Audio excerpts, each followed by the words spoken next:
might be it.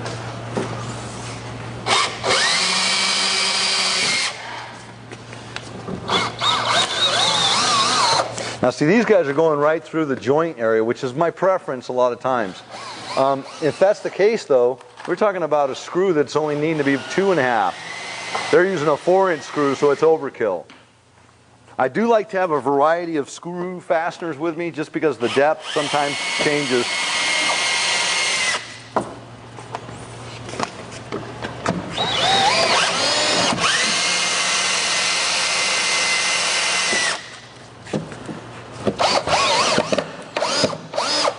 Let me ask you, have you guys ever installed these stone panels before? No, you don't. There you go, guys. You're just smart, Jim. I'm just a smart aleck.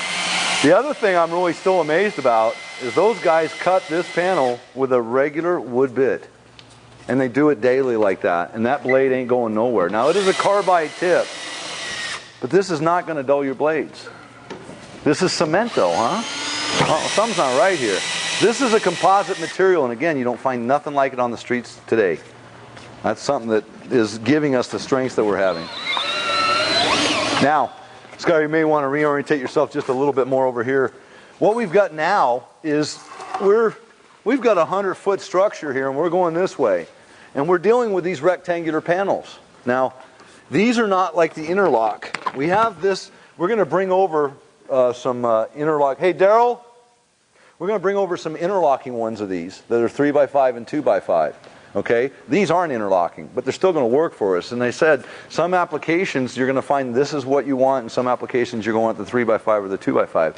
But being as this doesn't interlock, we're going to have a problem if you got a vertical seam there and you draw those two panels together. Hang on, doesn't look right. You don't have straight lines, a gap in rock when you're laying it, do you? So you don't want that here. Basically, what you're going to do here to make this work is just leave it back about 4 inches.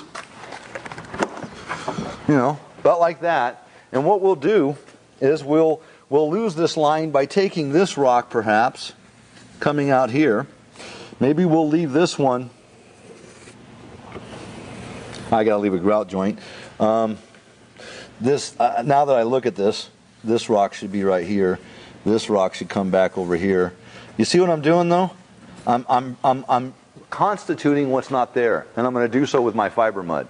At the same time, the bulk shape is going to be made with that. Then we'll let that dry. Then we'll come back and grind it a little bit if we have to. We're going to go over the reasons to and not have the grinding. Then we'll texture it, and we'll stain it, we'll seal it. In other words, we're going to make that look seamless. You guys want to go ahead and just attack that right there?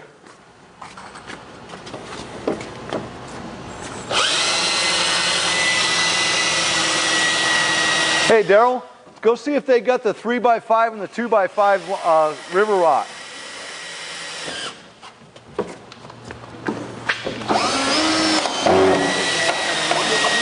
Huh? On a landscape wall that are radius and stuff, is that just a pre-stack all that? The regular, like Well, I suppose, because this doesn't do curves. Yeah.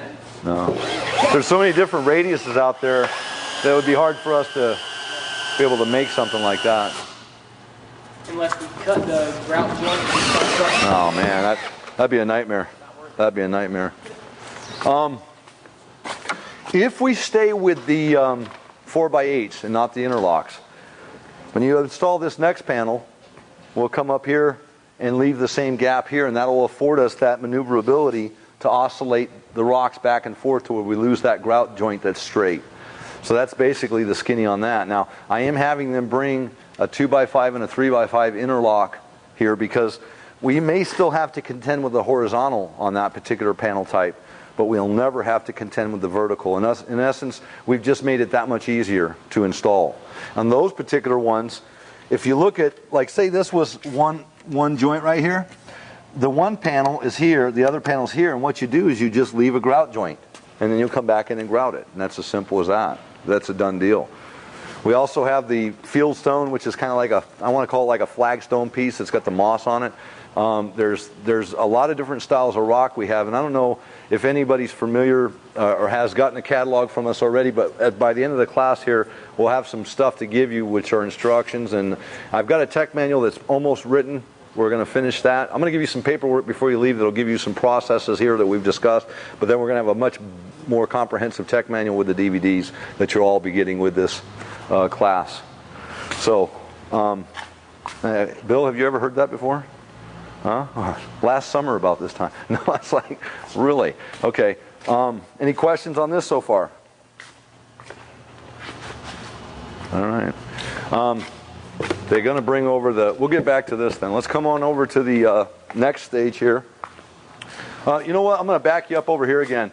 We do have the accessory pieces.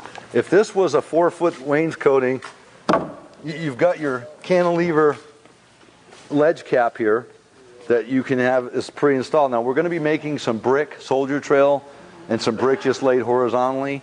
We're going to have some more accessory pieces to trim these things out with.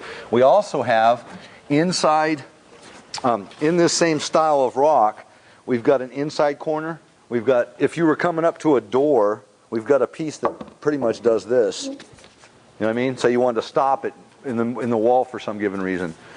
So we have those trim pieces, and you can see those on the catalog as well as online. If you see yourself installing something, you don't have something, we don't have it, say, hey Jim, you know, can you guys make this, that, or everything? If you're asking for it, chances are pretty good someone else's, and we prototype ongoing a lot of different products, so we'll be happy to manufacture something that you need. Simple as that. Let's go over here now. We've got another system here. Now this is the limestone. Now the limestone is available in this particular profile, which is totally mudless. This particular rock isn't stained as much as you guys on your first stain job when we do these are going to have a better look than this, but nevertheless the profile is what you see here. That one has been you can see this is the way they're supposed to go right here. If you look at those, that's the top row that we're going to do here, so we cut this off, this extra strip. On the bottom over there we cut this one off, so we had a starter row. Okay, that's as simple as that. But these particular ones, as you see, interlock lickety-split. One person can install these. Boom, boom, boom. So these are going to be offered. We thought about the homeowner, but to our surprise, we found lazy contractors. Hold on. Is that laziness? No. Again, if we get into the interlock system, we simplify the installation and increase the productivity of it. So this was originally designed for homeowners that didn't have the ability to take our rectangle panels cut in mud. They weren't going to come to a 2-day class. We don't need a 2-day class for these. These are real simple. They can come stained or they can come unstained. And then they're ready to install. So Nick, Reed, if you guys want, let's take these 3 panels and boom, boom, boom. Just nail them up there. Now the studs are marked again on that. That one comes all the way over.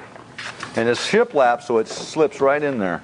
Now, of course, on this corner, we have the interlocking corners, so that's out there. But let's just say you're coming up to a corner and you weren't going to make the corner. You just wanted to stop dead in the corner.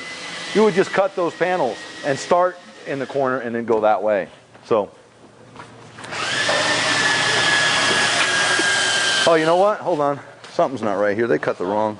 That's the wrong one, bud. Yeah, I'm sorry.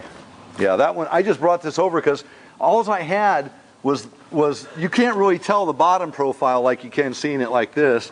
And over there, those were cut. So I wanted to get you one to show you the full size image, so that you had an understanding there.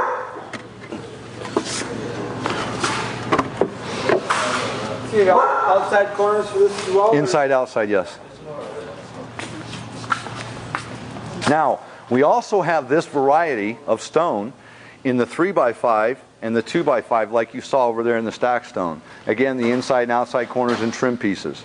So again, it's really effective as far as installation. We also, by the way, just like in the river rock, we have all these in the different profiles because some jobs require some changes. So we have this limestone in the 4x8 sheet as well. Go ahead. Careful on those ends that you don't break them because they're cut.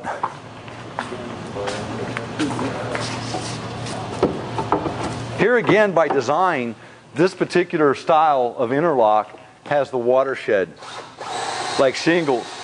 Okay, that doesn't stop us from addressing